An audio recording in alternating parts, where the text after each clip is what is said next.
നമ്മൾ എങ്ങോട്ടാ പോകുന്നേ? അപ്പൂപ്പന്റെ അമ്മൂമ്മയുടെ അടുത്ത്. ഇനി അവന് നമ്മളെ ആരെയും വേണ്ട. ഇനി അവൻ എല്ലാ അപ്പൂപ്പനും അമ്മൂമ്മയാ. എടാ നീ ആ മൊബൈൽ മാറ്റി വെച്ചിട്ട് കാഴ്ചകളൊക്കെ കാണും. മമ്മി എന്നോട് നോക്കിക്കേ. എടാ അത് ബോട്ടില്ലയോ? നീ ഇതുവരെ കണ്ടിട്ടില്ലേ? പപ്പ പപ്പ നമുക്ക് ഇവിടെ ഇറങ്ങാം പപ്പ. അപ്പോ നമുക്കിപ്പോ വീട്ടിൽ പോവാം, പിന്നെ ഒന്ന് കാണാം. എടാ നീ അങ്ങോട്ട് നോക്കിക്കേ. അത് കടലാടാ. എടാ നമ്മുടെ വീടിനടുത്ത് അടിപൊളി കടലുണ്ട്, നമുക്കത് കണ്ടാ പോരെ? പപ്പ പപ്പ ഇപ്പൊ തന്നെ പോകും പപ്പ. എടാ നമ്മളിപ്പോ വീട്ടിലെത്തുമല്ലോ, പിന്നെ നാളെ നമുക്ക് അപ്പൂപ്പനെയും അമ്മൂമ്മയും കൂട്ടി ഇവനെ നിനക്ക് ഇഷ്ടമുള്ള എന്താന്ന് വെച്ചാൽ കാണാൻ പോയേക്കാം, പോരെ?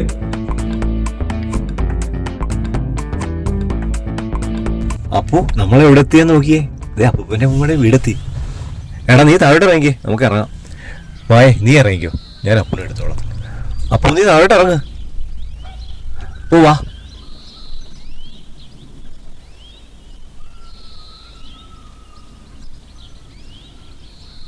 ഞാൻ ഡോറും കടച്ചേരെ. നമ്മൾ വന്നത് ആരും അറിഞ്ഞില്ലേ? അച്ഛനെ കാണാനില്ല, അമ്മയും കാണാനില്ലല്ലോ. ശങ്കരമുട്ടുകാരെ വലിയ ഗൗരവത്തിലാണല്ലോ. അമ്മ എവിടെ? അമ്മയകത്ത് ഭക്ഷണമൊക്കെ നിങ്ങൾ വരുന്നോണ്ട് റെഡിയാക്കുന്നടാ. പെട്ടിയൊന്നും എടുക്കാൻ പറഞ്ഞു. എടാ മന്മതോ, എടാ മന്മതാ, ഞാനിവിടെ ഉണ്ട്. ആ നീ ആ വണ്ടി പെട്ടി സാധനം എടുത്ത് അകത്തോട്ട് വെക്ക്. എടുക്കാവേ. ആ എടി ഭാനുവേ, പിള്ളേര് വന്നു, നീ അടുക്കളയിൽ നിന്ന് അറിയിക്കേ. എനിക്കും വല്ലതും കുഞ്ഞു കൊണ്ടുവന്ന് കാണും. കഴിഞ്ഞ പ്രാവശ്യം ഒരു മൊബൈൽ ചോദിച്ചതാ, ഇപ്രാവശ്യമെങ്കിലും അത് കിട്ടുമായിരിക്കും. എടാ അപ്പുക്കുട്ടാ, നീ ഇങ്ങോട്ടൊന്ന് വന്നേ. റോണ്ട് വടക്കോട്ടൊന്ന് നോക്കിയേ, ബോട്ട് പോന്ന കണ്ടോ? എടി നീ ഒന്ന് ചുമ്മാ ഇരിക്കേ, അവരൊരു യാത്ര കഴിഞ്ഞ് വന്നല്ലേ, കുറച്ചവര് വിശ്രമിക്കട്ടെ. ബോട്ടൊക്കെ പിന്നെ എപ്പോഴായാലും കാണാമല്ലോ. പപ്പ ഓടാൻ പോവാ. എടാ ഓടല്ലേ, വീഴേ. നീ അവിടെ നിന്നേ. വാ ദേ നോക്കിക്കേ, മീനെ ചൂണ്ടിട്ട് പിടിക്കുന്നുണ്ടോ? നമുക്കിത് കാണാം. നിങ്ങളുടെ അപ്പൂപ്പനെ കണ്ടോ? ആ ജമാലിക്ക രാവിലെ തുടങ്ങി പരിപാടി. അല്ല എടാ അപ്പുവേ, നിനക്ക് നാടൊക്കെ പിടിച്ചാടാ മോനെ? അപ്പൂപ്പ എന്തുവാ കൈയിരിക്കുന്നേ? ഇത് ചൂണ്ടയാടാ. അയ്യോ അയ്യോ അതെന്തുവാ പപ്പ? ഇതാണ് മീൻ. ഇതല്ലേ എനിക്ക് ഏറ്റവും ഇഷ്ടപ്പെട്ടത്. അപ്പൂപ്പ നിറയെ മീനാണോ? നീ കണ്ടോ, മീനിപ്പോ ചൂണ്ട കൊത്തു. ഇക്കാ ഒരെണ്ണം കൊടുത്തിട്ടുണ്ടല്ലോ. ഇന്നാടാ പിടിച്ചോ. ഇത് അപ്പുമോനുള്ളതാ കേട്ടോ. ഇക്കത് വരാനില്ലയോ? ഇത് വരാലാ. അയ്യോ പപ്പ അത് ഇപ്പൊ ചാകും പപ്പ. ഇല്ലടാ മോനെ, അങ്ങനൊന്നും ചാവില്ല. അയ്യോ പപ്പ അത് രക്ഷിക്കൂ പപ്പ. നീ കരയണ്ട കേട്ടോ, നമുക്ക് അതിനെ രക്ഷിക്കാം. പപ്പ രക്ഷിക്കൂ പപ്പ. ഏയ് കരയല്ലേ, നമുക്ക് അതിനെ രക്ഷിക്കാലോ. കേട്ടോ ഇക്കാ, അതിനെ അങ്ങ് വെള്ളത്തിൽ ഇട്ടേരെ. ദേണ്ട മോനെ, രണ്ടിനെ രക്ഷിക്കുകയാണേ. ദേണ്ട ഒന്ന്, ദേണ്ട രണ്ട്.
ദേ ഉണ്ണിയേട്ടാ, സ്വപ്നം കണ്ടുകൊണ്ട് നിൽക്കാതെ ഇങ്ങോട്ട് വന്നേ.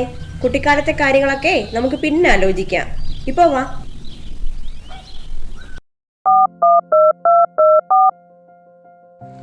ഹലോ ഹലോ, ആ ഉണ്ണികൃഷ്ണൻ നായരല്ലേ? ആ ഞാൻ ഉത്തമനാ.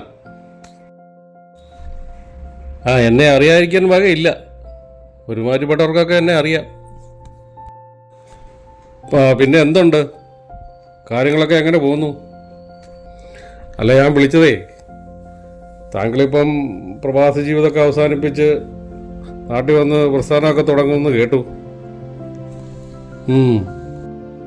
അതിൽ കുഴപ്പമൊന്നുമില്ല, പ്രസ്ഥാനമൊക്കെ തുടങ്ങുന്നത് നല്ലതാ, നാടിനെപ്പോഴും നല്ലത് തന്നെ. പക്ഷെ തൊഴിലാളികളൊക്കെ നമ്മുടെ ആയിരിക്കണം. ആ ഇപ്പം ഞാൻ പിന്നെ ലോക്കലിൽ നിന്നാണ് വിളിക്കുന്നത്. ഇത് കഴിഞ്ഞ് കഴിഞ്ഞാൽ പിന്നെ അതിന് വിപരീതമായിട്ട് എന്തെങ്കിലും സംഭവിച്ചു കഴിഞ്ഞാൽ പിന്നെ സംസ്ഥാനമാകും, പിന്നെ അങ്ങനെ പോകും, പിന്നെ നമ്മുടെ കയ്യിലൊന്നും നിൽക്കത്തില്ല. അല്ല, ഞാൻ പറയുന്നേ ഉള്ളൂ.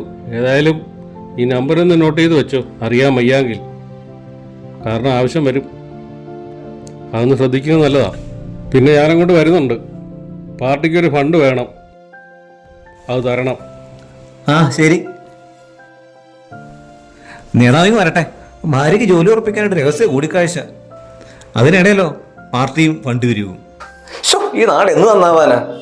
മരുഭൂമിയാകുമ്പോൾ മനസമാധാനങ്ങൾ കിട്ടും, ബിസിനസ് വേണ്ട, ഒരു പുല്ലും വേണ്ട. അടുത്ത ഫ്ലൈറ്റിന് തിരിച്ചു പോയേക്കാം.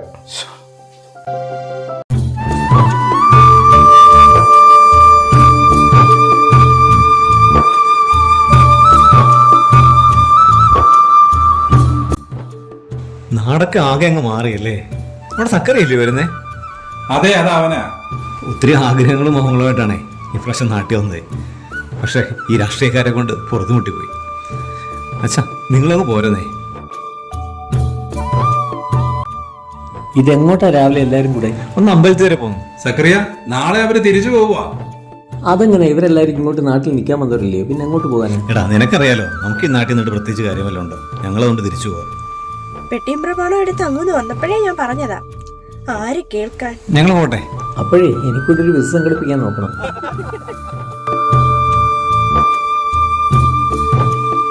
നമുക്ക് കുറച്ച് സമയം ഇവിടെ നിന്നിരുന്നാലോ? ആ ഇരിക്കാം. അച്ഛാ, ഞങ്ങൾ ഇവിടെ നിന്നിട്ട് വരാവേ. ആ ശരി മോനെ, ഞങ്ങൾ അങ്ങോട്ട് പോവാം.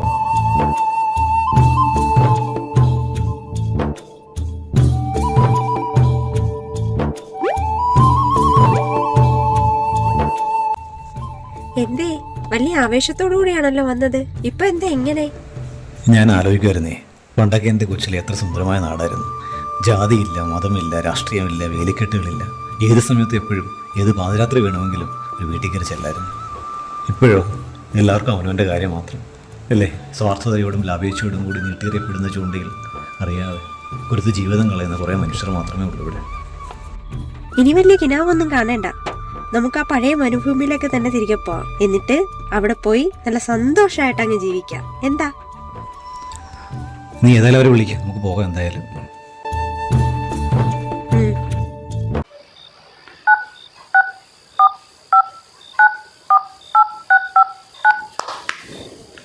ഹലോ, ഉത്തമനല്ലേ? ആ ഉത്തമ, ഞാൻ ശങ്കരൻകുട്ടി നായരാ. ഉണ്ണികൃഷ്ണനെ എൻ്റെ മകനാ. പിന്നെ അവൻ കുടുംബത്തോടെ നാട്ടിൽ വന്നതേ എന്തെങ്കിലും ബിസിനസ് ചെയ്ത് അത്യാവശ്യം പാവങ്ങൾക്ക് എന്തെങ്കിലും ജോലി കൊടുക്കാമെന്ന് വെച്ചാ. അവൻ വലിയ പ്ലാനും പദ്ധതിയോടൊക്കെയാണ് നാട്ടിൽ വന്നത്. പക്ഷെ നീയൊക്കെ ഒന്നും സമ്മതിക്കത്തില്ലെന്ന് ഇപ്പോഴാണ് ഞാൻ അറിഞ്ഞത്. ഇവിടെ തന്നെ പോലുള്ള രാഷ്ട്രീയക്കാരോട് ഈ നാടിൻ്റെ ശാപം. തനിക്കൊക്കെ വീട്ടുകാരാ മുഖ്യം, നാട്ടുകാരല്ല. ഏതായാലും എൻ്റെ മോനെ ബിസിനസ്സുമായിട്ട് ഇവിടെ നിൽക്കുന്നില്ല. പിന്നെ തന്നെ പേടിച്ചിട്ടാവാൻ പോകുന്നതെന്ന് ഇയാൾ കരുതരുത്. നിങ്ങളുടെയൊക്കെ നെറുകെട്ട ഈ രാഷ്ട്രീയം എന്ന് നിർത്തുന്നുവോ അന്ന് ഈ നാട് നന്നാവത്തുള്ളൂ. അവര് പോകുന്നതിന് മുമ്പേ തന്നോട് ഈ വിവരം ഒന്ന് പറഞ്ഞേക്കാമെന്ന് കരുതി. അപ്പോ വെക്കട്ടെ ഉത്തമ.